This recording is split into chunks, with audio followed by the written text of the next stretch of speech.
Thank you for coming. This is the second panel. Thank you for coming. This is the second panel that we, as the curators of this exhibition, together with Beta, organized for the opening weekend of the Beta 2022 Architecture Biennial. I'm Daniel, one of the curators of this exhibition, and today's panel is not composed of architects, but of artists. Artists that deal a lot with public space, urban space, installations in the city, and also if you look around in the exhibition, you will see that many of the artworks that are exhibited here are done not by professional architects, but also by people coming from other professions. I will keep it very shortly today, the panel, and I would like to introduce you our first speaker. We are very proud to have with us here Roberta Curcă. Roberta is a young millennial artist, and she has been very generous with us to accept our proposal to replicate one of her works, which is now installed in a park in Piața, and we hope it will remain there forever. It was an idea, I acknowledge, an idea of mine that when I visited in Bucharest, the Museum of Recent Art, I saw this piece of pavement designed by Roberta, which was exhibited as several pieces on the floor. So back then I thought, but what an amazing opportunity would be to actually be installed as pavement in public space. So as for people to encounter this pavement as a permanent artwork in a city. And luckily, because of Roberta, who accepted us, because of Beta, who accepted and financed our proposal, this pavement is now installed in a park in Piața. I don't know the name of the park. It's Palatul, the stadium park. So let's begin with the first presentation, and after each presentation I will suggest to have 2 or 3 questions from the audience, also because Roberta has to catch the flight back to Bucharest tonight. And at the end of all the presentation, we can extend our conversation as long as it is necessary. So please, Roberta. Thank you.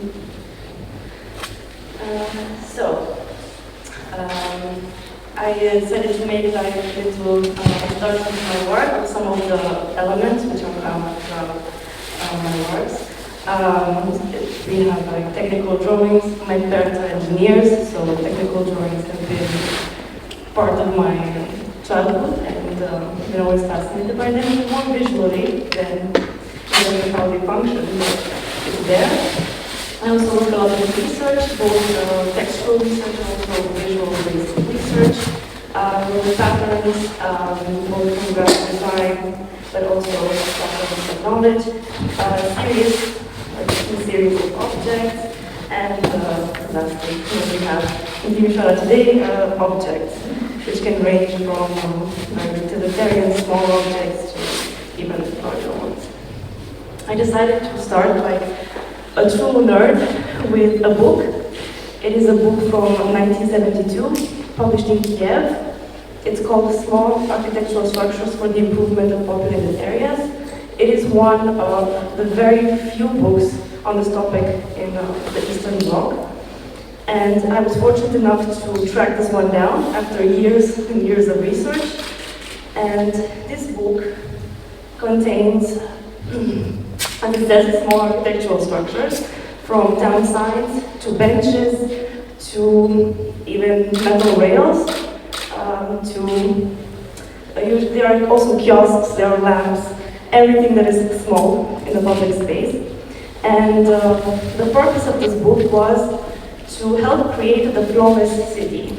And it was entrusted onto architects and landscape designers, landscape architects, to help make the city perfect.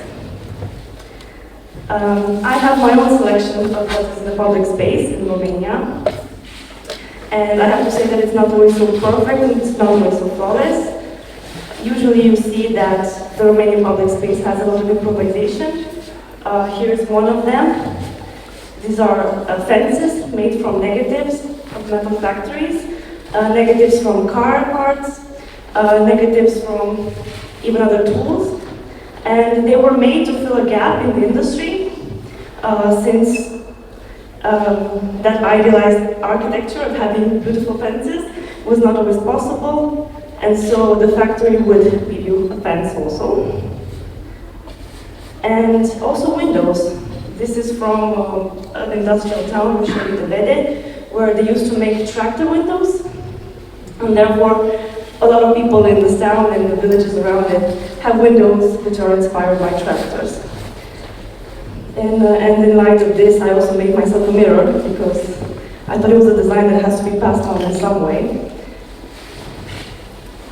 And many times this perfect architecture stopped being perfect and even stopped being really recognizable.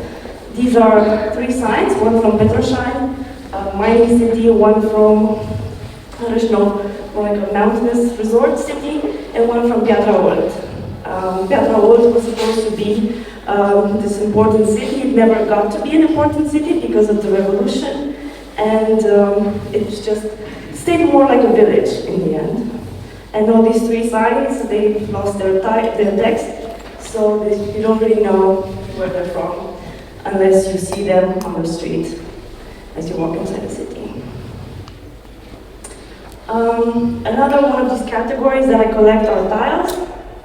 The project Tiles and Tiles, which I make alongside my partner.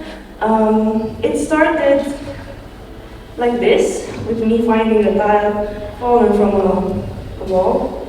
And this to me seemed like the beginning of the end for this kind of architecture. So I thought it's time for me to document it and to categorize it and to get people involved to at least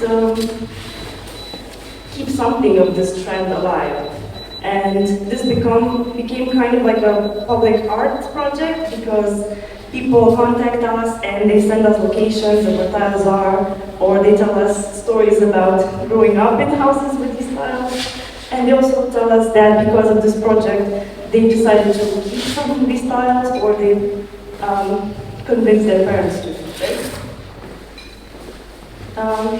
This project for me began with the fallen tiles, which I replicated and I mixed together, and I tried to see what to do with these.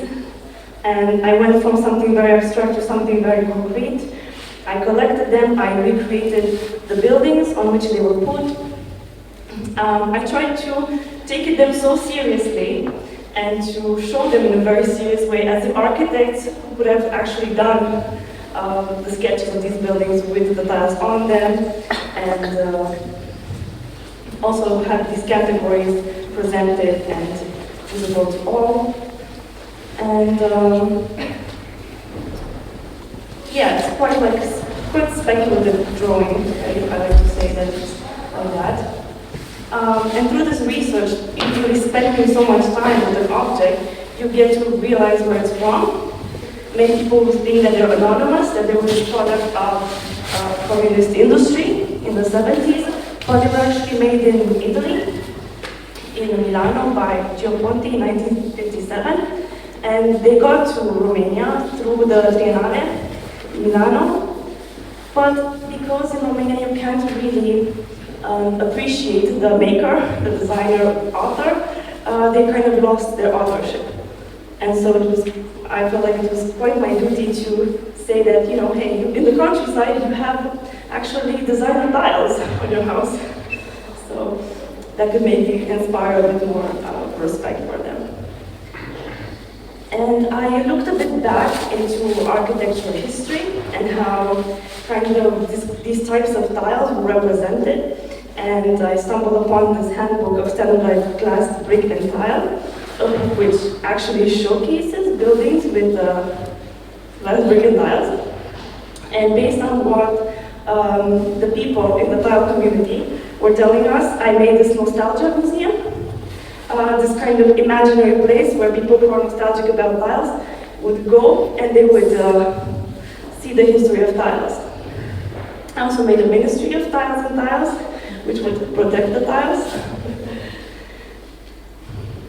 And lastly, I thought that these small houses also deserve to have this kind of technical drawing, which never existed, as vernacular architecture doesn't really have that. So I thought that I would pay it tribute in this way. I also have to say that this house is very imperfect, that the design is not, it was very improvised, and making it into a technical drawing to me is a bit like a joke, because I don't think that architects would make something so imperfect intentionally. You can all tell me if it's true or not. But this is something that I think would come out from just doing and not from planning.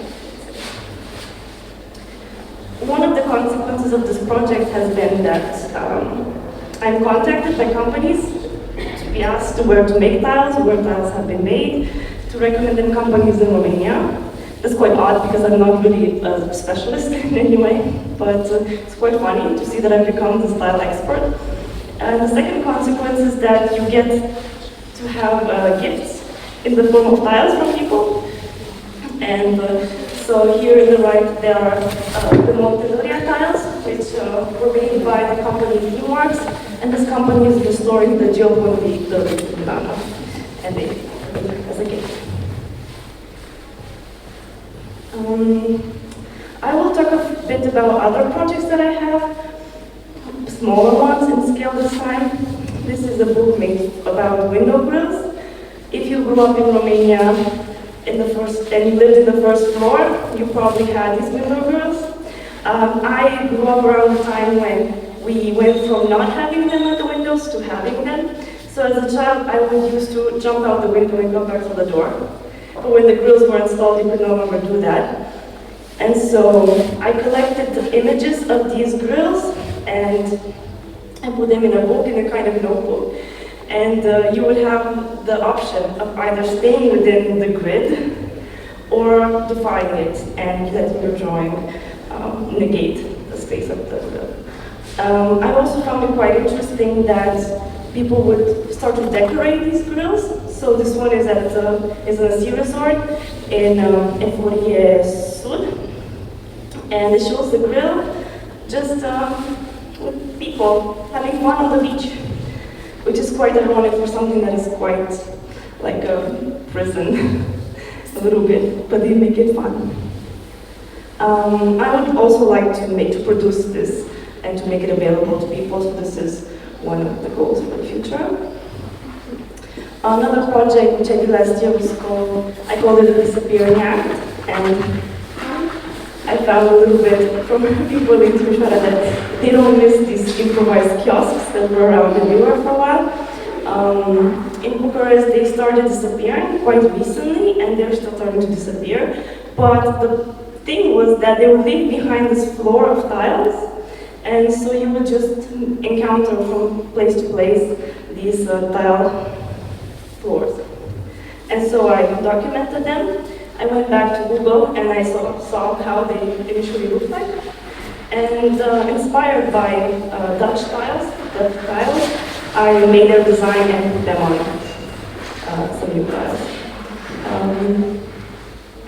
The Dutch tiles usually contain these like everyday, ordinary architecture, ordinary events, which have also disappeared. They're not so much in the Dutch culture also, and so I kind of appropriated that language for this project as well.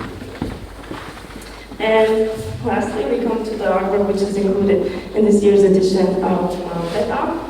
The menstrual pavement, it was initially called feminine pavement, but since 2015 I've upgraded my knowledge and I've come to consider that this capitalist exploitation of the term feminine is not appropriate anymore, and also that not all people, not all women, people who menstruate are not all women, let's say like that. So I decided to invert the name. was something that kind of pushed me to make an object, starting from being like an artist doing more drawing. I had to move on from these kind of representations, and I was forced into object making. And so I worked with architects actually, and the sculpture department in Bucharest to make this happen. A lot of testing was involved, and I know that the Beta team also did a lot of testing before they made the pavement. And here's some photos from 2015 of me making them. Here it is today. You can find it in the park. Stadion, which I think is quite appropriate. It's a very masculine park, so it needs some tampons. And these are some photos from the Beta team, also struggling to make some tiles, and whom I thank. And lastly, these are my Instagram pages, and if you want to check out the projects, I usually keep them updated. So, thank you very much.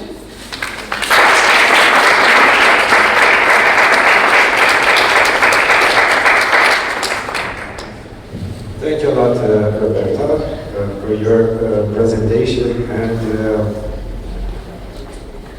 I am amazed by the attention that some artists give to the urban environment and to details of the urban environment, and I think that we as architects have a lot to actually learn from you, and I am very proud to have you here lecturing, but also to have your project executed for this exhibition. It was a bit of a struggle to make this. It actually looks very simple.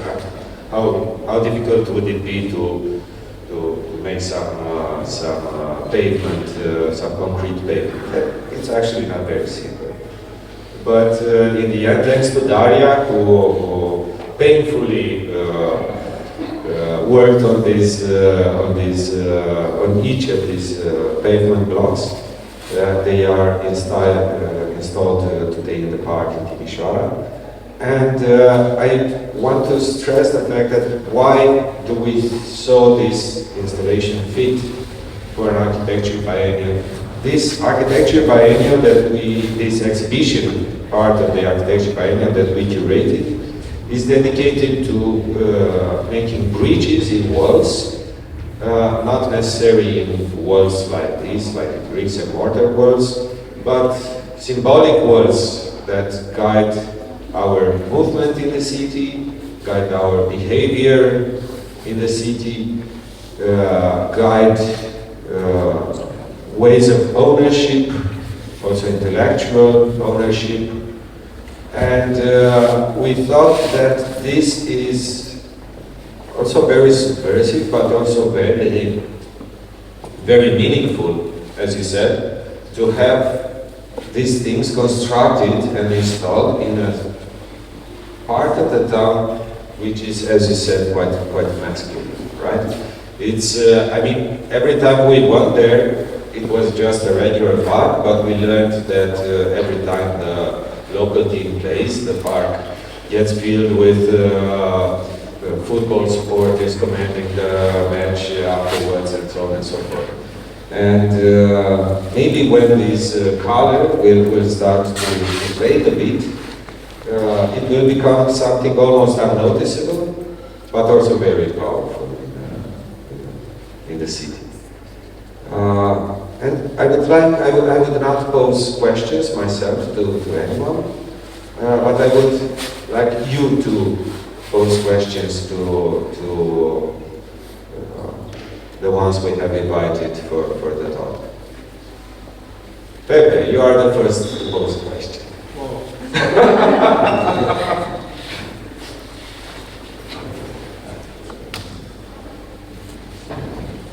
Okay. I can say that it was a struggle. We were kind of in the process of communication of the times are there. Me and Daniel came to our workshop and say, how do we solve that? And we came with some idea, and I'm glad to see that the result was, I hope, under the standards of Roberta. I didn't see the final result yet, so well, what can I ask? Actually, many of the things that we do are, I think, super relevant for me personally, of course, but because they are somehow in the limit of something that makes and came from the memory of places, and it's a memory that is vanishing somehow, and you take them and you revigorate these kind of neo-traditions.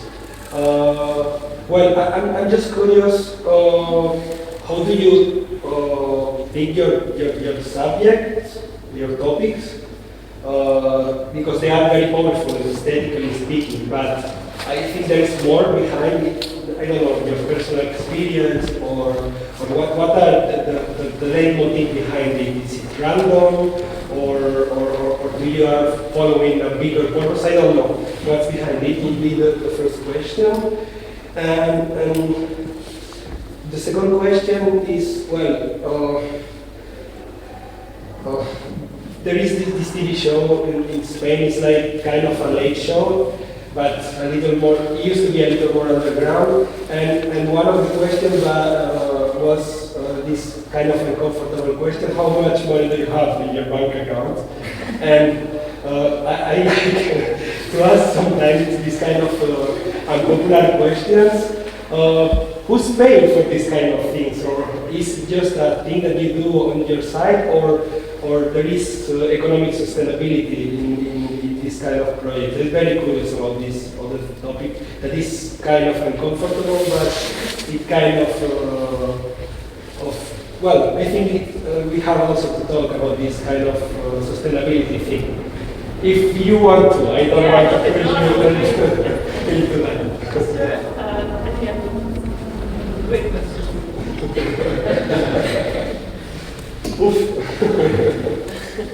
So about the first one, how do I pick these subjects?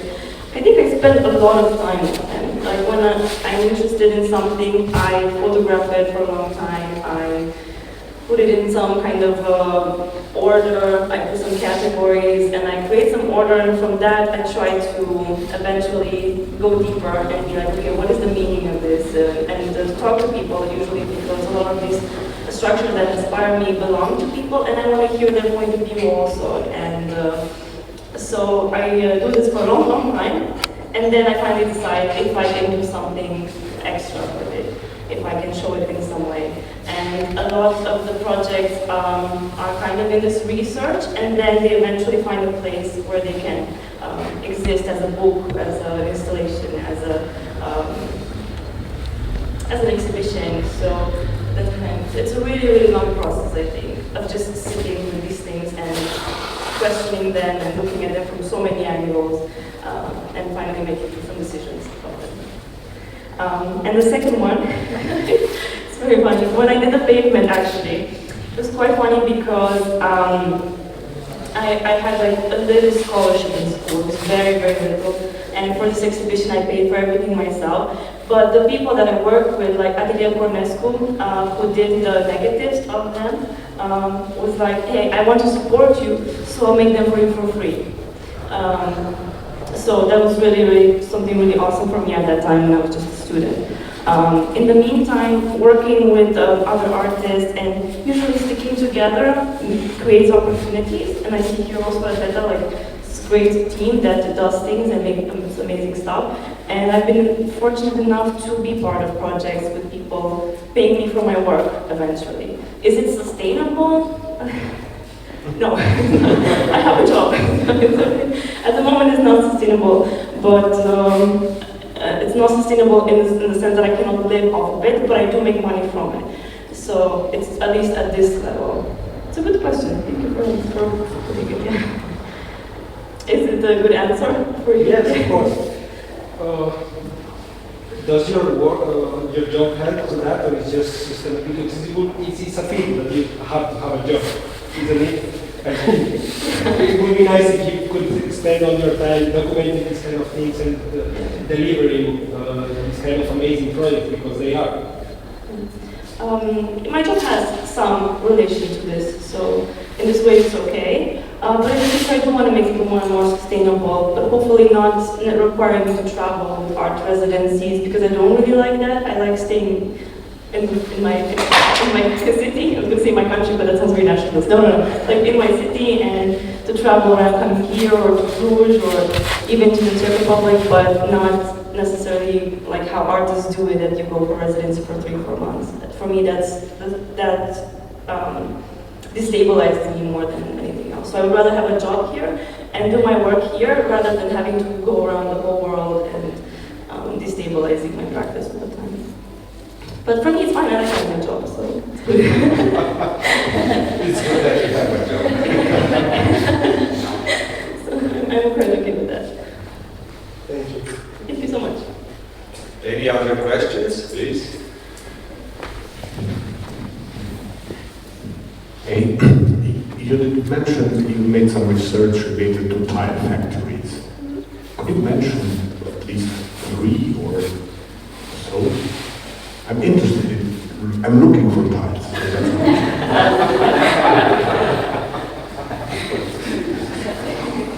Okay, so there is a Sanex in Cluj, and they actually used to make more like bathroom tiles, exactly.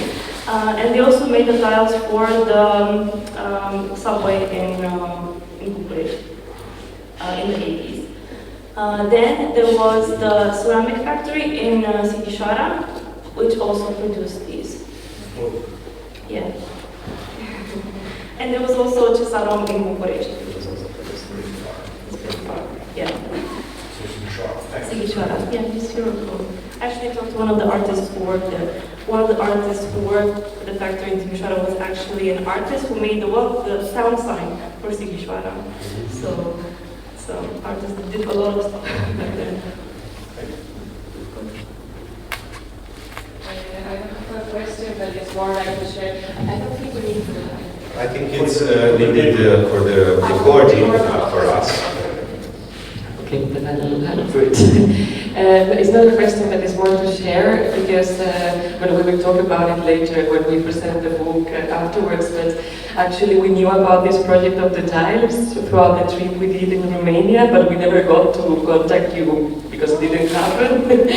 But it is very interesting to actually see the project now, and I was wondering, because one of the questions that we ask throughout the research is like, how, like, what's the identity of a place materializing through architecture, or like, I don't know, like, yeah, what's the materiality that brings identity, or the other way around, how identity brings materiality or shapes our physical world.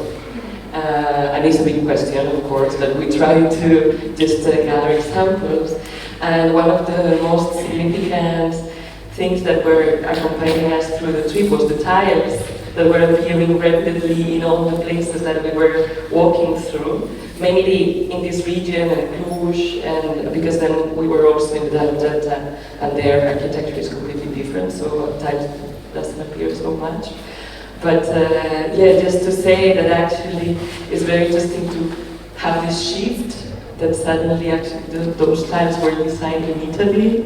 So actually there's something very funny about how, yeah, you identify with something that becomes very recurrent, but actually origins are completely others, no? Or something like that. But I don't know, just to, maybe you want to reflect a little bit about how this project has to do with identity of this place or something like that. I do have something to add to that, because there is this village which has over 30 houses which are decorated like this, and we were like as a joke quantifying that this is the town, which is the village, which is most representative of this, because almost everyone in that village wanted to have the tiles. So in a way, it shaped a bit involuntarily the identity there. Otherwise, they are scattered. They are pretty much in every town we've been in. I would say in every town, and not in all villages, but there is this one Teregova, it's called, and I think that that's the identity there is really clear. Everyone wanted to have a pretty tiled house.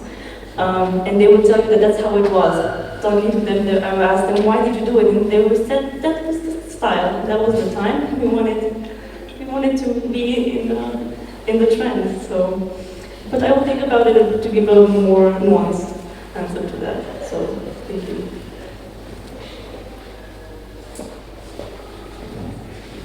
Is it enough?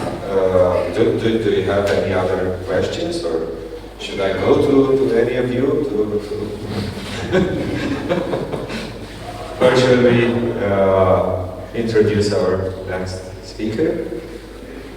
It's totally up to you. Come on, you have to express your wishes here.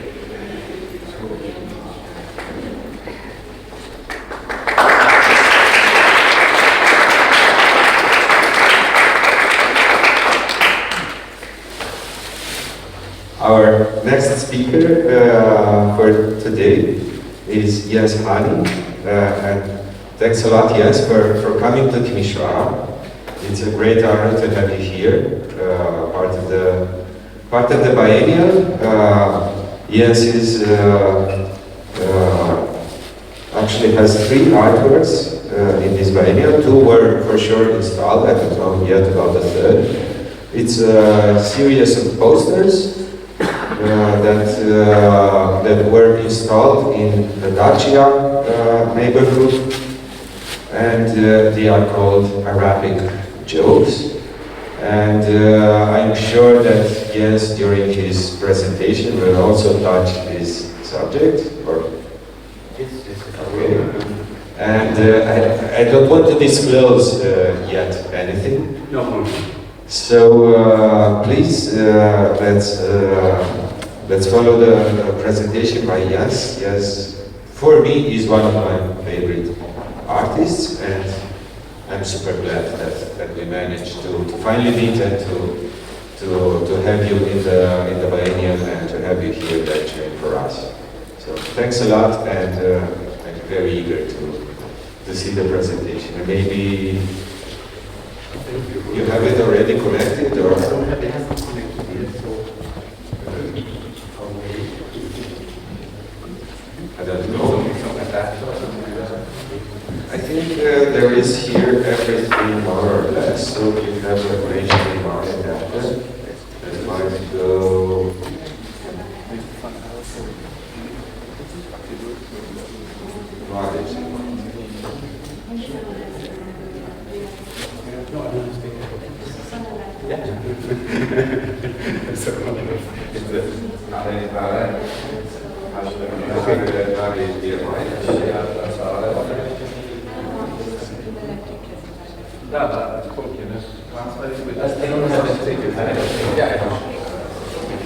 sorry. You can ask him things before. Yeah. Sure. We can always pose the questions before the presentation. Yes. No, but I tried to make this presentation and talk really fast. Thank you for the invitation, and I'm really happy to be here. I have to say that because of a physical disease, this is my first talk in 8 years. So I have been a little nervous. And my relation to architecture is actually before I studied art, I studied architecture. But it was only for 3 or 4 months. And that was at the academy in Copenhagen, where architecture was a part. And I realized I was too impatient to wait for the process of architecture. So that I was going. So I shifted to visual art instead. Then the works I have here in the biennial is one from Geneva, one from New York, and one from Milan. And all of them are graphic works. There's 2 poster campaigns and 1 billboard. All of them carrying writing in Arabic, and all of the writing are jokes. And now I'm going to make the presentation without any pictures. No? the first piece I did was back, and all of them are like 20 years old or something like that. And the first piece I made using jokes was actually in Oslo, Norway, where I made a piece, which was an acoustic piece, which is called Turkish Jokes, and we were in '94. And what I did was that I went to record some Turks, I mean, in a local pizzeria in Denmark, and then I just, yeah. I have to work with that. You continue. So, yeah, and if you go to Jens's website, Jens was generous enough to have a full catalog of his works presented on the website that you can consult and download, print yourself if you want for free. And there are so many amazing works, out of which we selected this series for the biennial. As Jens was talking, there was this Turkish joke with jokes in Turkish language being broadcasted on loudspeakers in public space in the city.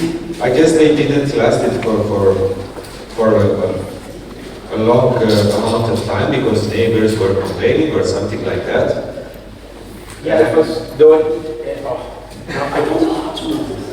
It's like, you know, we have this one saying Mishwana, you should go to this no name. You know this mechanism. Maybe we need to close first. This no name and this, the whole goes to there. Okay. No, the Turkish joke was then, of course, an acoustic piece, so it means it's running through a speaker, and you have this blah, blah, blah, blah in Turkish. And everybody who don't speak Turkish, which is quite a few people in Norway, are confronted with their imagination of what it could be. It could be something commercial, it could be something political, whatever. And everybody who understands Turkish in this exclusive moment that they get some secret jokes. And since this work was stopped after an hour and a half because there came so many complaints, then the idea of making writing in public space instead was somehow a compromise with the public space and the reality.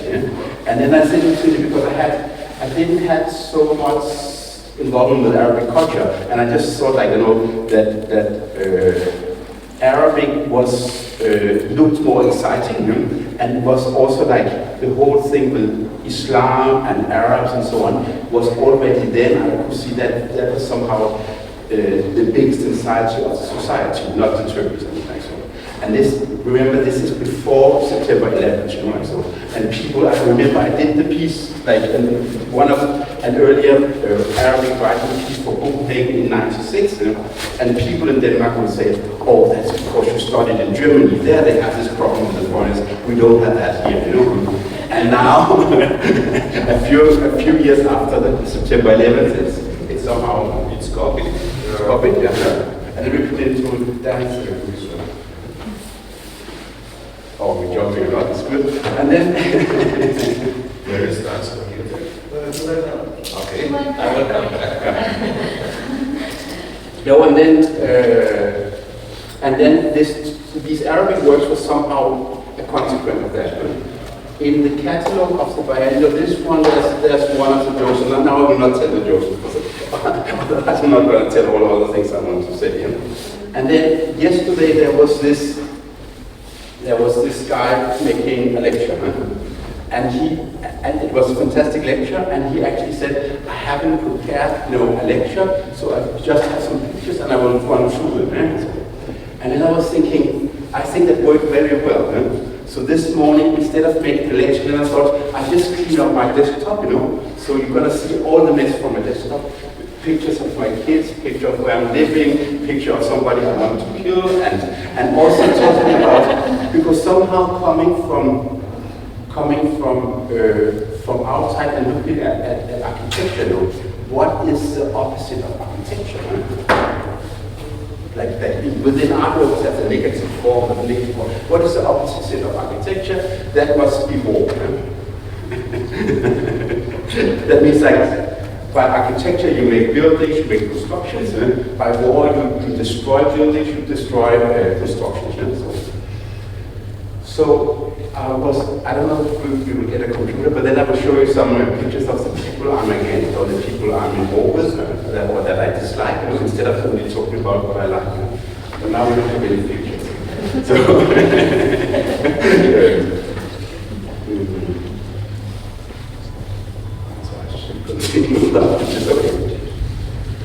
then,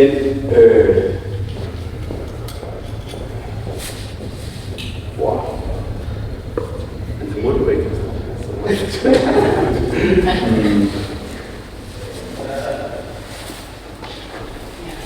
The laptop is. Sorry, the laptop has a password. That's a password. That's the password. Not ours. So you have the selection. Yeah, so and then So I think you have to put this one.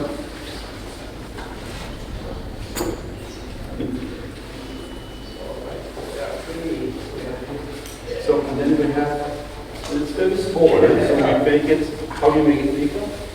And fit. It's nice and small. Very intimate.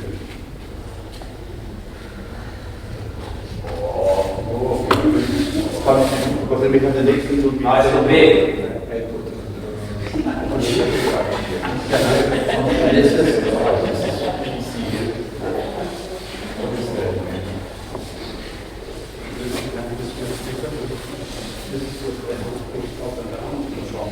how do you go to the next?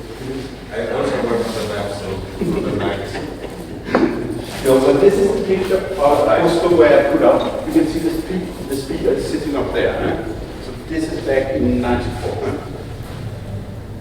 when I still believed in doing art and projects and so on. Oh, shit. Daniel, no, how can we? Is there somebody who knows about PC? I don't. Okay. Maybe you select everything and then you start. We just have to take Select everything. open. Controlling just the up. Just keep it. Oh, but I have to take yeah, we want to walk out all the time. Just Artists are very good. have to be super. Yeah.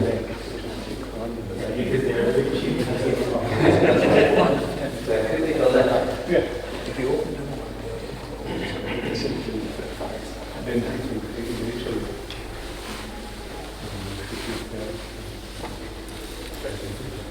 It's open. You know.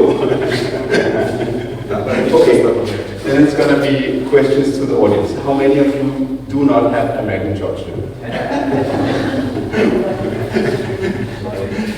Next question, how many of you doesn't have a European passport? You don't? No.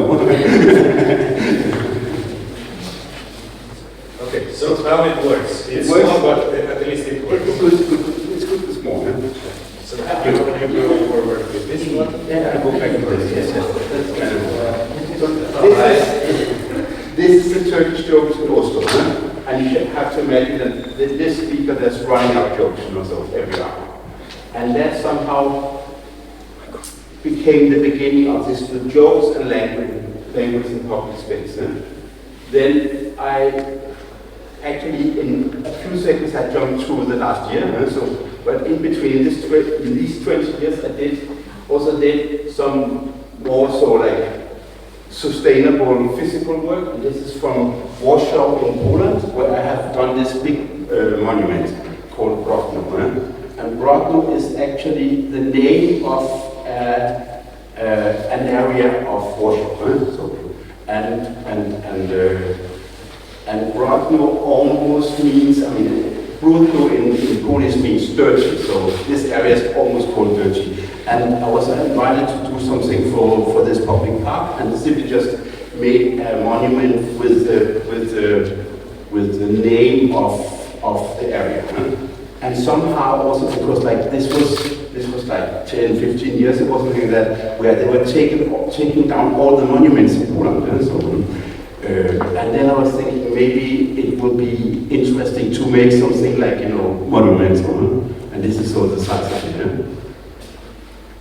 And what comes next? Oops, yeah. And then I promised I would show some pictures of my kids. This is one of my daughters. She's called Luna, but it's also a piece I did. So because I did, let me see, oh, this is too far. I did this piece, which is this text on the wall, together with all the medication I didn't eat because of my mental disease for some years, So it's just like crates full of medicine with this text. And then it was shown in an artist-run space in Copenhagen, and then they said, no, we can't have this psychopharmaca laying on the floors, we need a garden. So then I turned my 15-year-old daughter into a guard. And she had actually, she just found this G4S, which is the biggest, guardian company in the world. She found that in the garbage. So she was dressing it just to be cool and punk. So that means that I have turned my 15-year-old daughter into a piece. And then, and this is Luna in front of the gallery. And the piece only exists until she turns 8.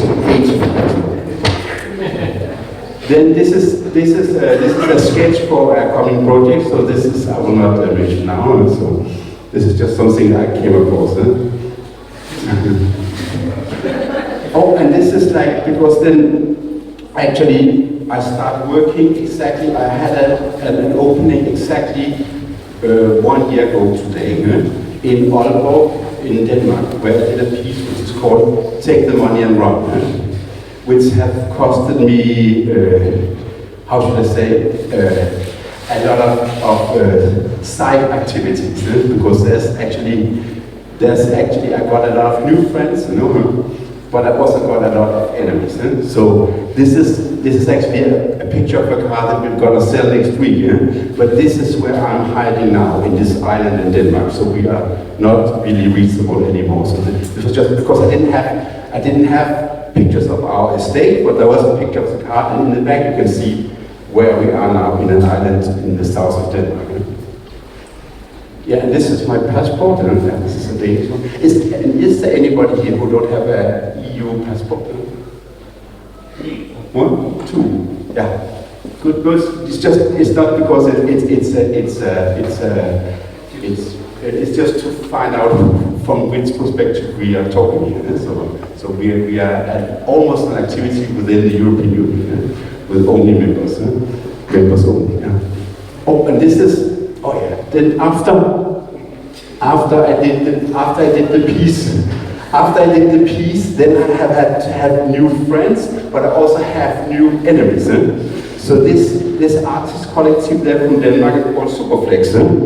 They have made like, one of their wives has a curating company, and I have made a sketch for a permanent work for the Danish army, and they refused to pay me because I have the image that I'm stealing money. So my best friends don't. So these are my enemies now. They used to be my friends. So yeah, they are just next door here. And then since I'm Danish, I also want to comment on this Ai Weiwei mermaid thing, because it's like, I mean, I can see it from such a space and architectural perspective being quite interesting, But one idea is kind of pack-making the other one out. So this Bjarne Engels had the idea that it should not be there, and then comes the Chinese and places it there again. And it reminds me of my commitment to Korea.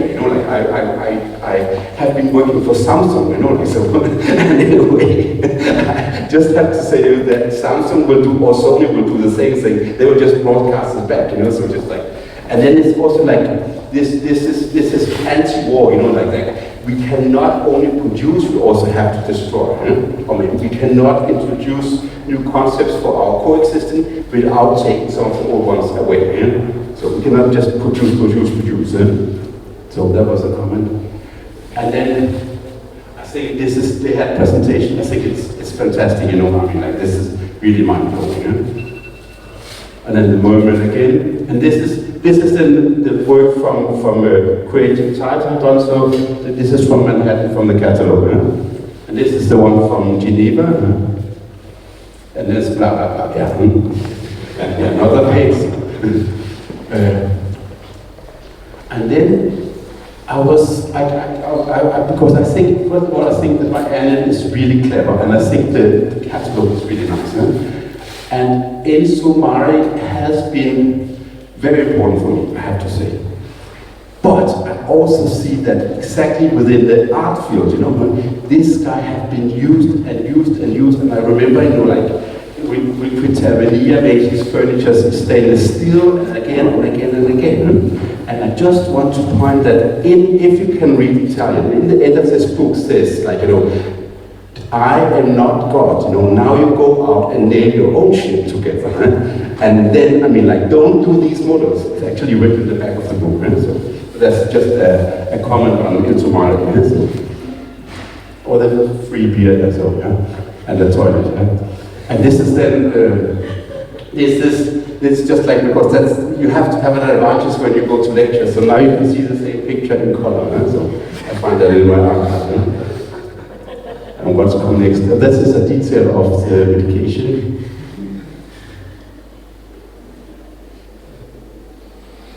And I was so, because at that moment I hadn't really worked for 8 years, so I saw that it was nice to make like such a really stupid that you put the title in the piece. So it says, Jens Hanning, it didn't make me prettier, it didn't make me survive, but then I needed some medication. Parenthesis, or did I? 2021. So it's a very self-biographic work. Oh, and this is the Danish Prime Minister, and it's actually the picture from her Facebook profile. And I'm working on her. I will make a project out of her, but I'm not only am I a European citizen, but I happen to live in one of the two most racistic states within the European Union, and she's the head of it. So, so that's just a sketch. I don't know what to do with that, but I will work with it. Oh, yeah. And then because of the work I did with Take the Money and Run, I actually got my second medal from the Queen. And it's like Denmark is not a democracy, it's a kingdom, So this is actually, because at that moment I was not, there was some threats against me, so I was not allowed to appear publicly. So this is my attorney receiving a medal by the Queen. And these pictures I'm going to show you now, I'm not just going to show you because they just sent me the contact act of them. And then I said, can I have it? And they said, no, because this is property of the Danish state. So the next 8 pictures I'm not allowed to show, but then because I will show them. So the quality is not very high. Oops. What's the next? This is from the dinner after the ceremony. And this is here you have the Queen sitting together with some artist friend of mine. And this is a young Thomas artist receiving a medal from the Queen. The Queen is sitting down, she's quite worn out. And this is one of my colleagues giving the speech. I don't know how many of you have tried to live in a kingdom, but it is like that. So you have these sessions. So I have 2 medals and no one. The piece, Take the Money and Run was also a reaction. It was simply like, I was seeing it as now I'm going to return to the art scene, and I was very happy with this fine museum, Luciana from Humlebeck, who wanted to show my piece.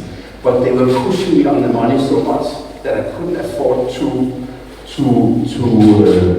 remake the work. And the work was 2 works. One is called An Average Austrian Year Income, and the other one is called An Average Danish Year Income. And it's basically cash money in 2 frames. One is 25,000 euros, the Austrian one, and the Danish one is almost 40,000 euros in the frame.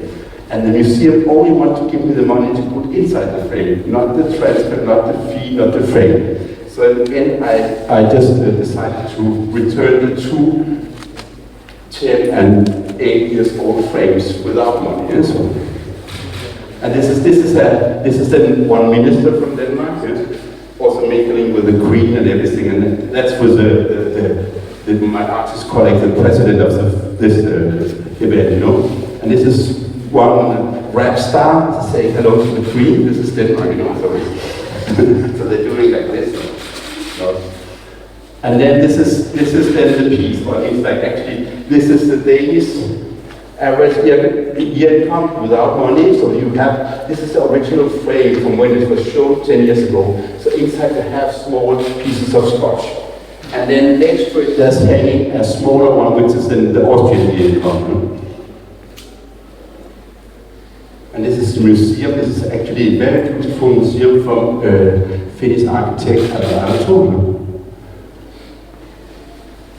Yeah, and then it just went, I mean, everywhere. And and then the piece was actually about, like, you know, low salary for artists. That was my intention. And then she happens to be the speech person of the Danish artist union and so on. And she was also in the show. But then there has been some people in the stage who wants to, like, ask everybody, did you get paid? And she says nothing. So that is the head of my union, also an old friend. Oh, and then I wanted to support somebody. So this is actually this is my oldest daughter called Susie, and I was saying this is like a commercial break, you know, like instead of, like, you know, so we don't have Coca-Cola, but I would like to promote my kids. And she's a very successful animation film director. And this is a still from her graduation movie, which is called Favorite Daughter, which is a movie of 8 minutes about her relationship with her mental little father, who happens to be me. So I can highly recommend to see this movie. Yeah. What is the last? No, then there's nothing more. Everything came in a little different order now on PC, but I mean, like, so, yeah. So maybe we should open up for questions.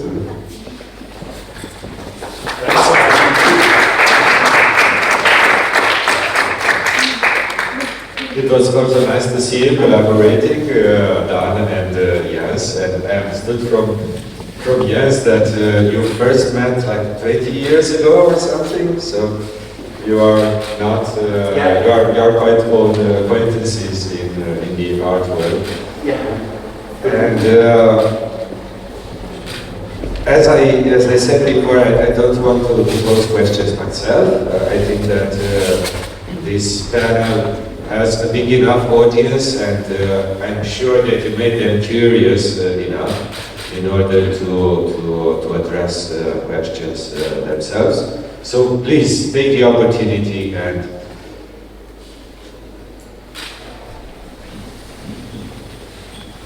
hello, thank you for the presentation. I have a more technical question about the jokes. Do you speak Turkish or Arabic, or how did you make them? I made the first one was the Turkish jokes was first the local pizzeria where I used to pick up cigarettes. At that moment I was still for cigarettes. They would be Turkish, so I just went with them with a microphone and a cassette tape recorder, which you would have in '94. And then I said, they asked me, do you know some jokes? And then they were sitting in the back room of the pizzeria, and then one will tell a joke, pass on the mic to the next, to the next, to the next. So that was, and then I will send the tape to some of my Turkish friends in Germany, and they will say, this is really funny, and you just won't use it. And then when I did the first Arabic poster, which is suddenly in '96 or something like that, for Art in Public Space event in Copenhagen, there was quite a budget. So there first of all, I just gave some youngsters, I just gave them some money to buy some hashes, and then they wrote down some jokes for me. But then I had the possibility, because there was quite a budget, I was supposed to do a sculpture. So then I went to an Iranian poet or writer who's living in Copenhagen and showed him the jokes. And then he said, this is nice, this is funny, but this is Danish jokes in Arabic. Yeah? And maybe you should consider to have some Arabic jokes in Arabic. Yeah?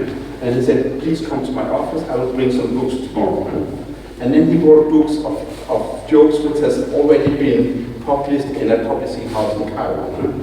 And they were far more to the point, far more political than these soft Scandinavian liberal jokes, you know. So I was very happy with these jokes.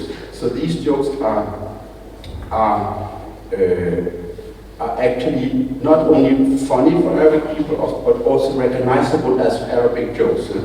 And the one which is translated in the catalog, there's also a figure called Goha. And Goha is the same as the good soldier Zweig. You have that, you know, I don't know where. I have Kohle. Huh? Not Kohle, but Kohle. Boha, yeah. So but you have that, so that means like, so for Arabic people, they will not only think it's, maybe it's not funny, I don't know about jokes, but they will recognize this is Arabic jokes, so this is Arabic culture. But it has been,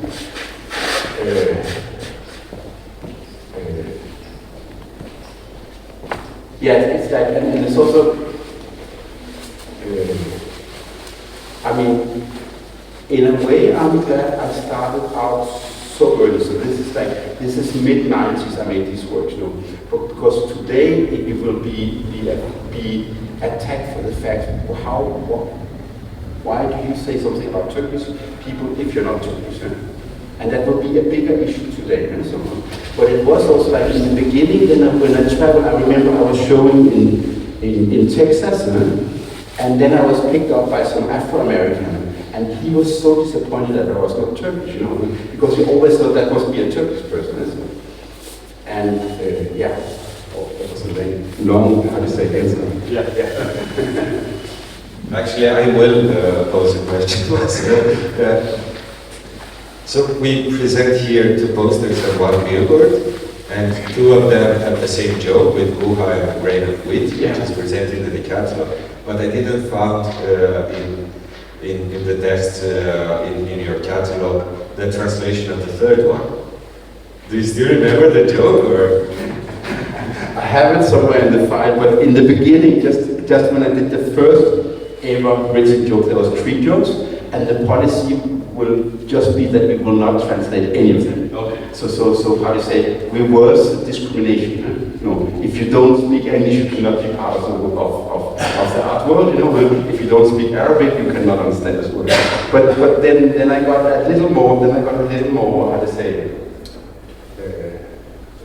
moderate, and then I have been distributing one of them, and then I have used the same one. And it's every time, sometimes I have promised some institution, now I will do a new one, but I think the one with Buha in the catalog, I think I mean, it tells it all, you know, yeah, I don't know if you have read the joke.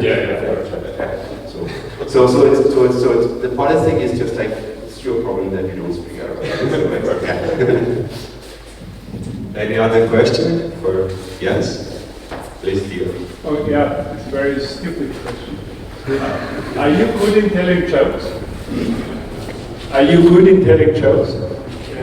No, I wouldn't say so. No. Okay. So you don't have a personal. I think I have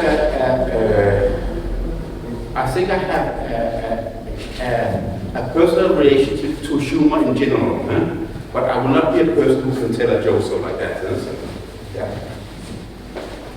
And I don't have stories of jokes. You know, some people they have like always have 7.5 good jokes. You know, like so. So I don't think in jokes. So humor, yes, and irony, because that's a very sick. That's a daily sickness is with irony. But I mean, yeah. But yeah, no, I'm not good in telling jokes. But you're very good in provoking thought in public space. Yeah, or like, no, but that's also interesting when we talk about public space. Like, then when I did, now we go back to this very moment with the Turkish jokes, you know. Then when I took the pictures, you saw the 2 first pictures, there was some Hells Angels supporters who was hanging out in the square. It's Saturday morning where the shops are open. And I was around with my little camera documenting, so it was difficult for me to hide that I had something to do with it. And then these ultra-right-wing bikers, they asked me, what is this? And then I said, oh, it's some jokes in Turkish, eh? And then it interpreted the way somebody is making fun of Turkish people. Nice. Then shortly after, I was contacted by the private club of students or professors at the University of Lund. And in Lund, they have such a ultra-right-wing king, which all the skinheads are celebrating, and the neo-Nazi skinheads celebrating once a year, his birthday or something like that. And the university private club of professors wanted me to put up the work as an anti-racistic work. And even though, actually I had a background, before I became an artist I was a politician, but and both my parents are politicians. But I got very confused because how could I do something which was understood as very right-wing or very left-wing, And somehow I came to the conclusion that it's very important that I, as a private person, me as a person, is very well-defined political, ethically, and so on. But I have allowed myself that the pieces I do, also the posters which is here in Timișoara now, is somehow my questions. It's not my conclusion, it's my new thesis, and so. It really gave me things to puzzle. Who am I and what is my responsibility? It took me like years after this Turkish experience to get that in place. And so. I'm super curious about the reactions of the citizens in the Dacia neighborhood when seeing these posters in Arabic. Probably it will ignite some thoughts in the area. I don't think that there are many Arabic speakers in the neighborhood. I know that sometimes you did these posters in areas where there were also Arabic people living there, or Turkish-speaking people to actually hear and enjoy those jokes. So to have a double audience. The insiders that actually understood the thing, and the passerby who were puzzled by the looks of this alphabet appearing in their space. But I was curious, and we have to see the reactions of people there. We will come back to you with let's say, a feedback of the citizens. Any other question for Jens? If not, let's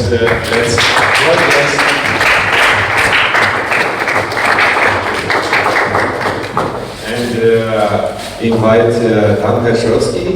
Dan Perjovschi doesn't need introduction, at least for the Romanian audience. I think he is. We don't find the zero.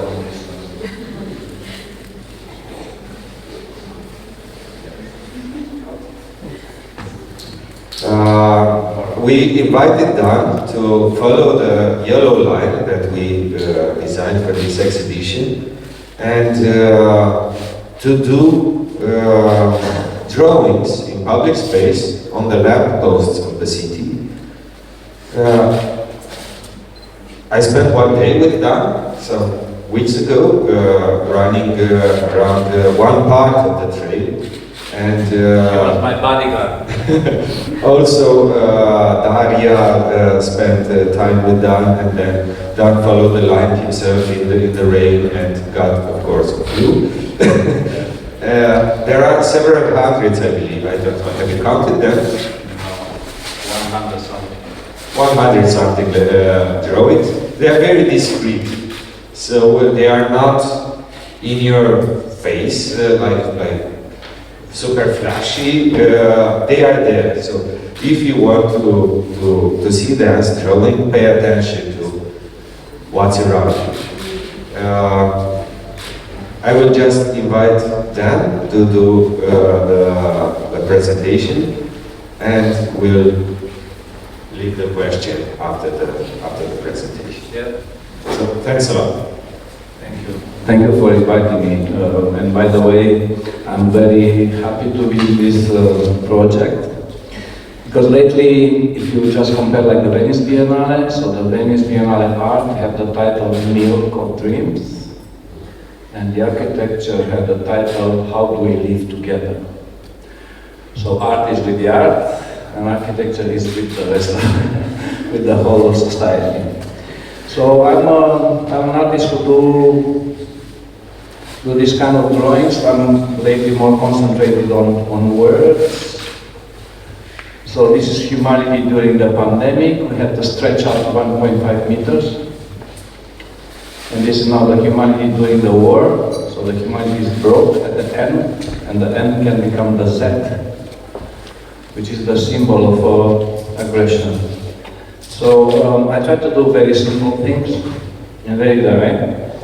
And this is coming because I was born in this red part of Europe. And I grew up and I formed myself not in a monarchy, not in capitalism, but in a communist dictatorship. And this was like a symbol, the Berlin Wall, who cut Europe in two, the one with freedom of expression and the ones without. And I was born on the without part. Usually you don't see that, because every reproduction of the Berlin Wall is with the painting and with the freedom, right? So for me, like metaphorically, everything I draw in my practice is like filling up that part which was empty. Yeah, including here. So I always felt about myself as being not like an artist, but I can't say more than that, but an artist and somebody outside the art realm, always, including in those times. And why this? Because while I'm still in this kind of formula that I'm active in here, and then on the street, maybe in the newspaper, maybe on the cover of a magazine or something like that, because the life happens. So this is the gallery. We've been fighting the communist censorship in Oradea in the 1988. And now it's a shoe shop. This is my project at the Istanbul Biennial in 2005. And now it's a cozy boutique. This is one of the best and extraordinary institutions in Europe called Generali Foundation in Vienna, who did fantastic and extensive research on the conceptual art in the 70s. And now it's Lidl. This is the Romanian Tiananmen, the ground zero of Romanian democracy, the University Square in Bucharest. So the body of the woman and the body of the man who changed history in my country. Advertising. And our, this is the symbol of the Romanian culture. Axis mundi, spine, whatever. Well, excuse me.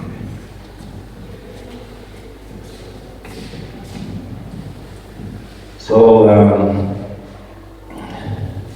more and more arguments to don't stay inside the exhibition space and somehow try to engage somehow the rest of the society itself. So I'm showing you some projects. This is somewhere around 2000 in the city of Kassel, doing illegal graffiti.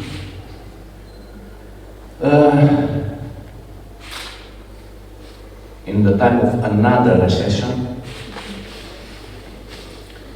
And maybe the first time I did some column, which I do now, 20 years later maybe, legally, and extraordinary for the Documenta 15. I grew to like this kind of projects which are free, because this is today is the last day of Documenta, was a biennial, very critical left, but €27 the ticket per day. So, yeah, looking at Mr. Boyce himself. And having encounters with this kind of guys who simply take your drawing and tattoo it on their skin. So imagine what kind of responsibility I have when I draw. Then people can do that. And speaking about tattoos, so what kind of environment are we? And for people who are not from Romania, this is the history of Romania on kings, on the back of a very racist kind of man. So these are our mayors. City of Constanța, she is in jail. And this is the city councils we have. And this is the football pitch with European money. We are all ecological, so we don't cut the trees. We just incorporate them in our play. And this is the symbol of dictatorship, of a pain of a people, or almost destruction of some people as a nation. And now it's like a super cool, fantastic show now. And when you are protesting against the powerless Romanian parliament, yes. So when you are protesting around this building, you need about 3,000 bodies to make that around. And the culture, the art, is with them, is with the power, not with you, because the museum is inside, beyond this wall. And when you think that things could not go any wrong or bad, so they did. So what is our national interest? What are you doing? What are we doing here? Basically. Actually, we are very good in recycling this kind of political. So I think this is a hospital built by an association who just simply fundraised money and built that hospital, and the Romanian state was not capable of doing that for years. And then from the building to the restoring of the building, these are some guys which are saving monuments until the Romanian state passed all the bureaucratic process to save the monument. So they save the roof and keep the building standing. This is one way to get hot by king. Well, your t-shirt. And this is what we have to do, maybe. It's all about resilience in our days in the statements. But I think there are moments when this can come together, and there are moments when it didn't. It doesn't. So I'm always careful when this enormous power of networking and association with people come, because they can really change governments. So let's balance the ORL, a balanced one, and all the walls fell, and you see it? We go in different. But we can be reunited by one. We go in different direction, but we can be reunited by a yellow line, or paying a little attention to the nature. So, remember the Berlin Wall? There is a piece of Berlin Wall in Timișoara. They give out all these pieces for every city who came out of dictatorships. I encountered one in South Africa and some other parts. And I wanted to throw on the back. But they didn't let me because they said this is the monument. So I made a shadow. This is near the memorial here in Timișoara. And I drew the shadow. So I'm a shadow drawing. Thank you very much.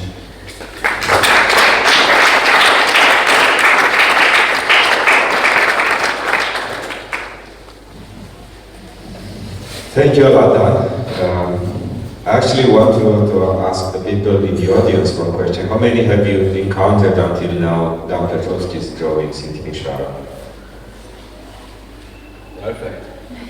Quite a lot. Quite a lot, because they were involved at the end. Because one is here in front, so.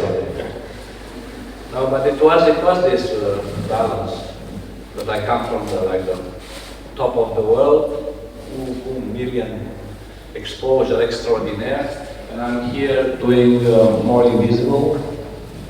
And it was a discussion at the beginning with the organizer. What kind of intervention? First, it was the idea to find some elements and to use them as a pieces of metal or whatever we can find, and use that, put that, and then draw on that. But it becomes more and more simple, and at the end, you just follow the line. Yeah, follow the line and get inspired by the line. And actually, Dan presented me with a couple of photos that he took while walking the line, with absolutely marvelous things that he saw, and maybe some of them are better than the artworks that we curated for the biennial, and these were just casual things in the city. So if you take a look around, you will discover a lot of things. That's why we speak and we tell you that the main exhibit in our exhibition is the city itself. That's our drive, and that's what we want to accomplish. Yeah, I think I was in this city about 20 times until now, and doing exhibitions and participated in some early 90s performance festivals. And I never ever went around, but I never ever went around in the neighborhood in my city where I live. And now, because I had to plan drawings and I had to follow this line, then you realize, you start to see things.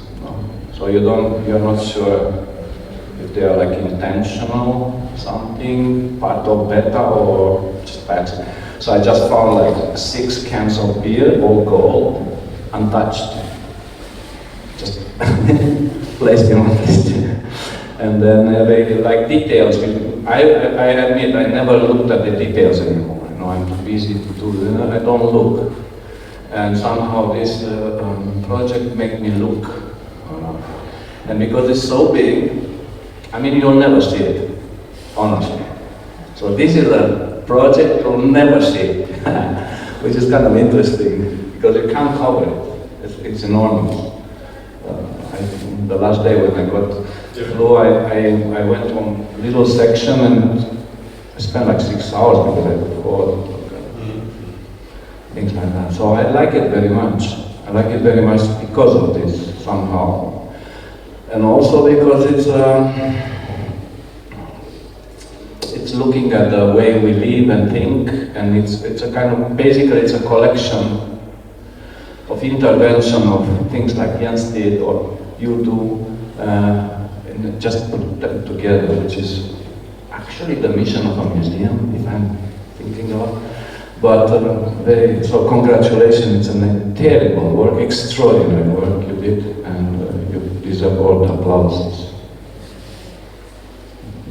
Thanks, Dan. Please, questions for Mr. Dan. Claudia, first question for you. How was to come back in Timișoara after drawing all over the world and where everything started in after the revolution?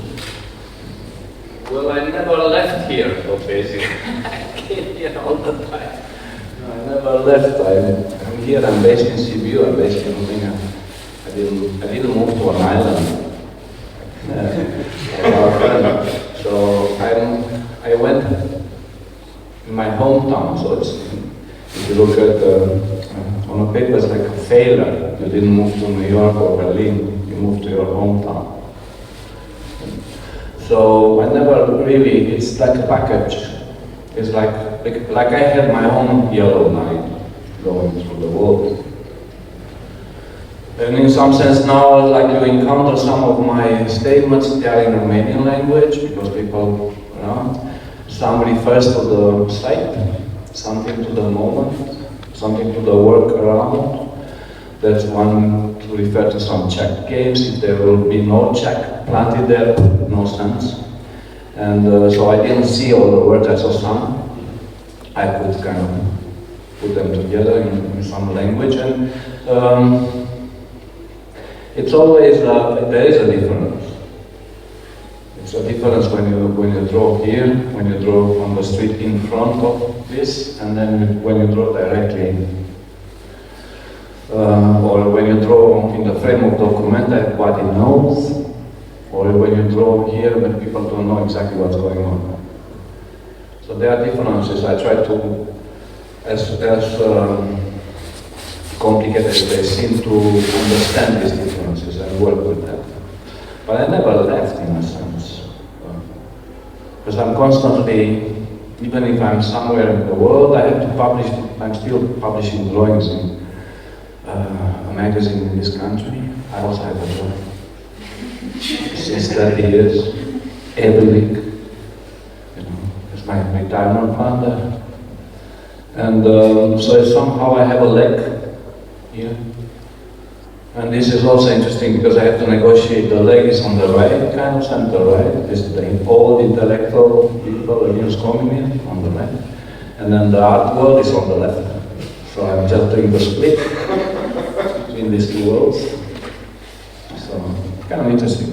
I never see it as a fracture, but as a continuous. And sometimes it's harder to draw at home.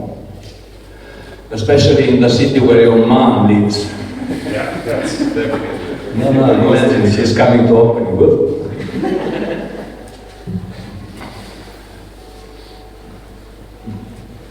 Let's ask our David to pose a question. Hello. How spontaneous are the works? Like, can you just walk around the line and it just comes to you, or do you plan something ahead? But I plan something ahead about the city, the citizenship, according to the statements of the.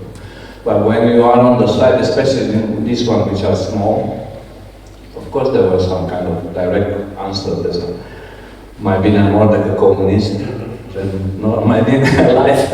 So things like that, just answering some other situation around the thing. Maybe they are not very good, but doesn't matter. It was just and more or less we did it in a not illegal way. So you have to be fast, quick, go, so you don't have too much time to think about it. So, yeah, it's a melange between like improvisation and some prepared things. So the best ones are prepared. The improvisation sometimes doesn't work so well. Or it works on the spot. I don't know. But it's a melange between things. And there's a lot of requirements, on the street. We have been asked not to interfere on the part to disturb the drivers. I think they think it's like a big drawing. And then not to so the green ones is the city council. I don't even The concrete one is, I don't know, the company, and there are 3 types of this in the city. So we try to make it very small and insignificant so nobody have a problem. And honestly, that work will be the only one who survived the Biennale. Because they have to dismantle the rest, but that's there, who cares? From 20 years from now on, something. That's also very funny, and Alexandra can tell us a lot more about this process of negotiation with the institutions. So yeah, in the end I think it was a bit of a verbal agreement, but the institution, in order to give you a document saying that yes, Dan Perjovschi is allowed to paint on our poles in Timișoara, Alexandra was asked, but please present us a map with all the light poles where you are supposed to do it. That map doesn't even exist. No, but they don't know where the poles are, by the way. And it was supposed that somebody who was with me photograph a pole, send the image to the city council, they say, okay, right. Fuck spontaneity. Well, on the other hand, this is another yellow line that they know now who deals or not want to deal with any aspect in the city, no? And the city is a very complex mechanism, very, very complex. So, at least in Romania, the intention is like to say, They don't say no and then don't say yes, because they don't want to have a problem. So they try to avoid it. If you do it, something. So I felt this all the time. I had this wall drawing in CBU since 12 years. It becomes like a kind of a established thing. And other people want to do something similar. They went into the archives to see how the approval looks, and there's no paperwork. So I find out also there's nothing, that it was like a kind of agreement. That's the same. And also the people in the Biennale didn't want to create problems for the city, right? Because actually the mayor was kind of welcoming, no? So he didn't want to create problems for somebody to use you against him or stuff like that. So it's very complicated. Right? I think if you are minimal in some approach, it's okay. But if you're like more grandiose or something, then, you know, yeah. I think Jens would have a problem. Let's see. Other questions for them? European Capital of Culture. Yes, I'm wondering if you noticed some effects of your interventions in built environment, like activation or changing the relations between people in general? In general and here. Well, here I didn't have the time. I mean, more or less the people who were with me, they kind of enjoyed asking. Like we've been near to a private house, and it was the pole there, like more electricity, and the woman then came out and said, "Are you from the electric company?" I said, "No, the people had their problem with they have a problem with electricity." No, and I said, "Sorry, I'm not. I also meet these kind of guys in camera." So yet here no, but in other parts I usually got good response, although I'm addressing not everybody, right? It happens in Sibiu. There was a Roma family coming and I draw them 12 years. And they asked me, well, what? And I always use this, I'm a part of the theater festival, this give people kind of an anchor. They start to understand what's going on, it's okay. And I said, this is part of the theater festival. And the father told me, like, what's that theater? How can I? They never crossed my mind, you know? And but then the kid, one of the kids, I think he went to the puppet theater, so we could link a little bit of a discussion. So then I realized people don't know to read. Sometimes my references are too cultural or whatever. So it's depending. And usually it's the ones who get them are okay. But there's a lot of people who have no idea and they don't care, it's okay. When I'm in this kind of environment, so there's a frame like for all of us to kind of help the work go to the audience, you know. So it's explained, have a label, you know, people speak around, so that you are helped a little bit. But if you are placed directly in the public space, come on. I even now doing this tour, I was thinking, why they don't design this pillar directly with a thing you can stick your, you know, announcement about little business, or why they don't do that for the you know, the tram stations, or like instituted smart station now, and they are smart for who? It's for tourists, but they don't give you the exact communication when people speak in the street, you know, you need somebody for the roof, this kind of thing. So, you know, I think being in the public space is quite difficult. I will refer again to Jens. Jens is more confrontational, no? You steer from the society. I'm trying to bridge, not necessarily to offend in a creative way, but I try to make even the person who's criticized smile. And it doesn't work all the time. Yeah. So, here I don't know, we'll see. Probably, yeah, you say, what is this? Which is okay. You know. So it's not extraordinary, the masterpiece, but I walked like for hours in this city. It's unbelievable. I never did this. And this neighborhood with the electric bill, you know, when that's over the train station, when that's kind of, so you are over another country. It's like an entire territory there. And this is also interesting for me because I come from Sibiu, who in the cultural capital in 2007, they make it a bit Disneyland center. And here you have a lot of real estate which is just left or bought by somebody 25 years ago. And they are huge territory. Yeah. Daniel, there is a question, please.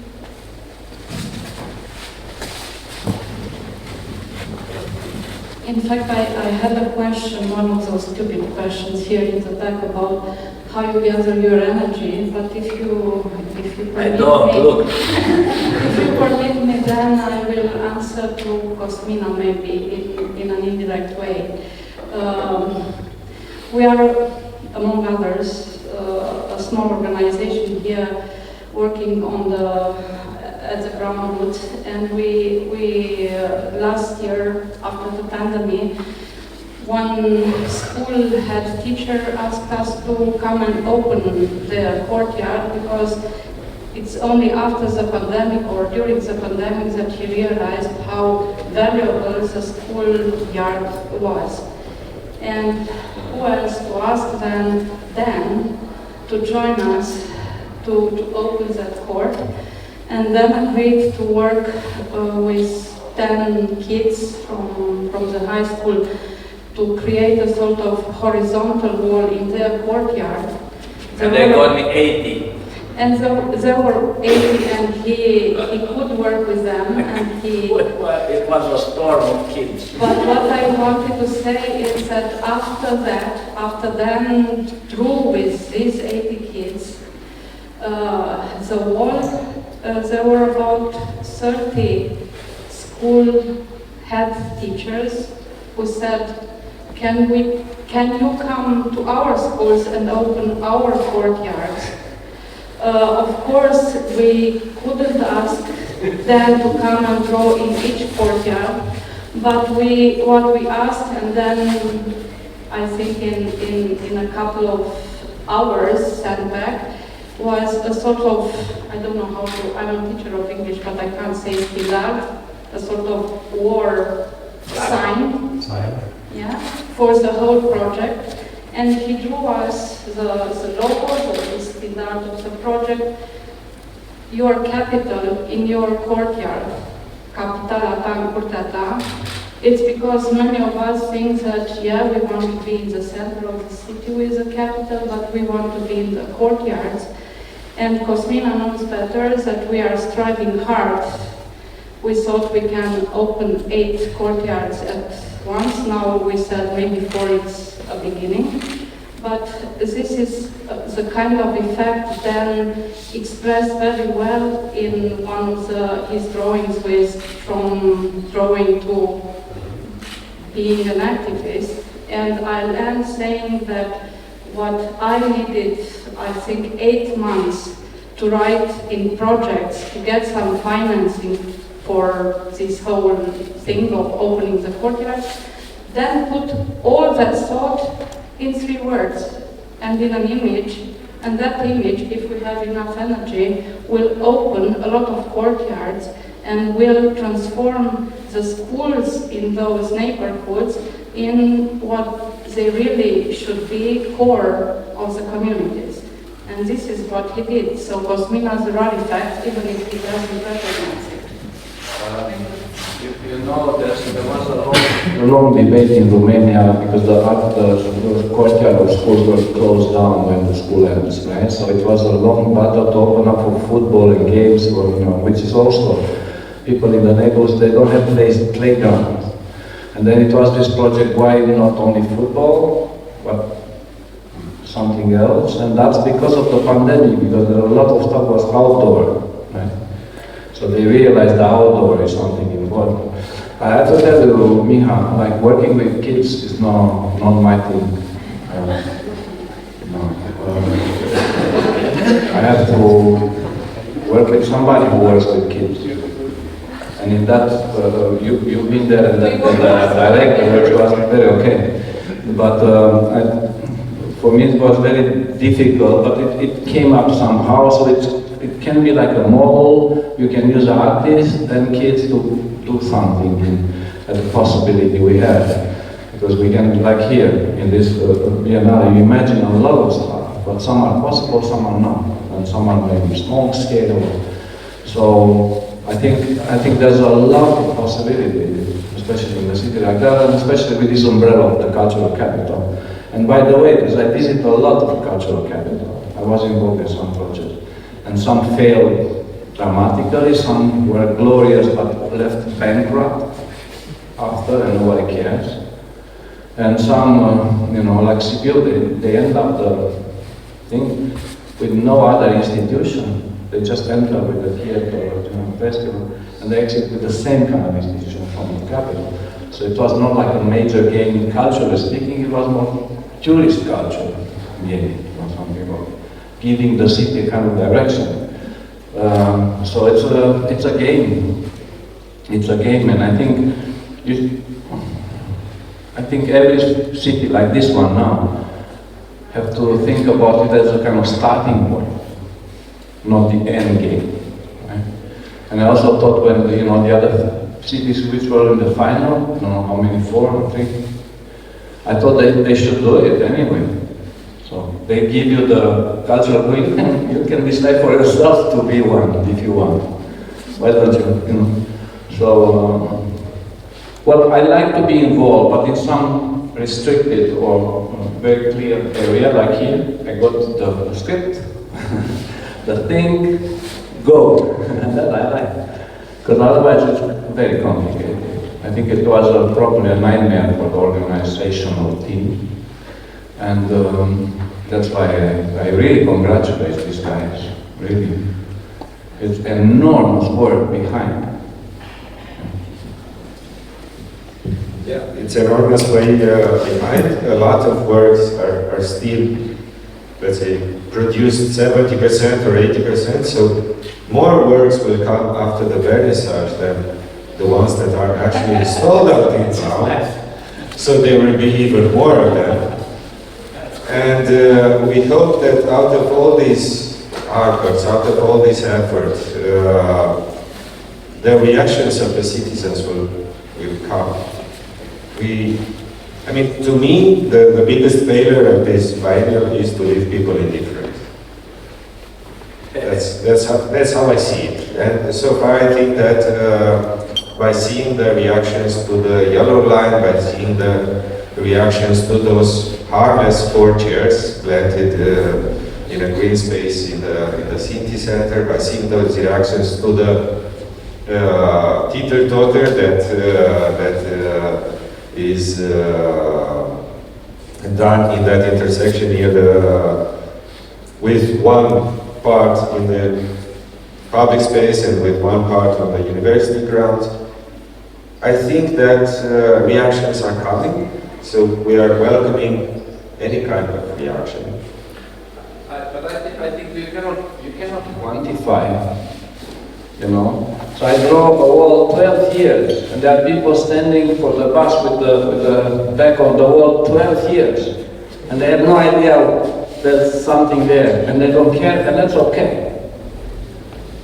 Because I don't think we can really measure, and it doesn't matter in a sense. You are creating a platform that exists, all the talks are there, all the intellectual input is there, so the rest is up to everybody. And it's not like they are guilty or not, because some, winter is coming, so people have other issues.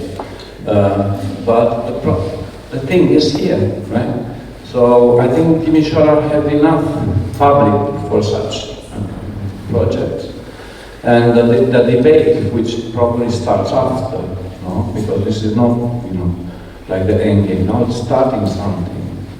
If this was the ping pong since when Timișoara was selected as a cultural capital, how to work with the center and the neighborhoods, and how to involve, minority, how to involve this, groups which are, so it will go on, it will go on.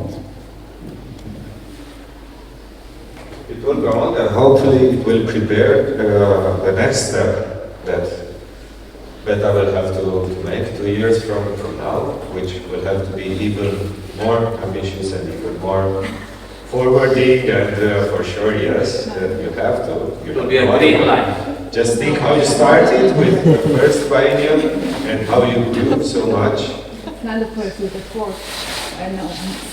Yeah, but this is unusual, right? Usually architecture, you just go and see houses, no? There are houses in the city. Or hospitals that never built. So, usually, no? So this is totally different kind of platform. I'm involved in one in Sibiu, Râmnicu Vâlcea. So they will present in about 1 month in the city of Sibiu the best projects they did. So that's the standard one. That's happening. It's okay also. But this is a different, and this one especially, this is a lot for us, for visual artists, which is also not usual so much. Although they are so hybrid nowadays, the Venice Biennale, if you miss the art one, go to the architecture also can use it. Maybe better than installation. So I think it's quite interesting to keep this kind of, not difference, but another way to approach. Houses are important too, buildings, but the theory and the analysis beyond or around, that's also very important. So how do we proceed with the, let's say, the end of this panel talk? Do we make a round arrangement like yesterday, or we just enjoy a free beer in the lobby, or? With a free beer which is not free. Of course not. I mean, that's the beauty of it. We discussed with Piața, in today's morning when we gave a tour, and they also inaugurated their installation that was handled by Art Encounters for Beta. And we were discussing, every time there are basically the same suspects coming to the vernissages, to the openings, to the talks. Where are the other guys? How do you attract them? And we were saying, when you step out into the public, we have the chance to gather some more, or to attract the attention of the people who are not regularly interested in art or architecture events. And then we were laughing, but if you also give free beer, it will be even better. And if you play loud music, you will sure. And that's exactly what we did at the vernissage. We had loud music and free beer, which wasn't free because we are an exhibition, we are not. These are these mean Danish artists. That kind of mislead everybody. You should put an announcement, free beer inside. Costs 15 lei.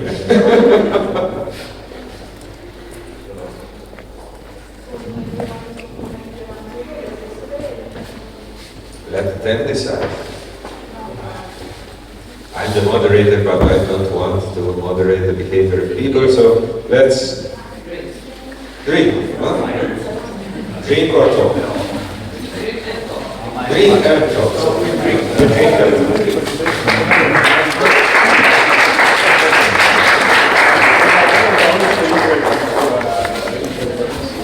I'm very gay.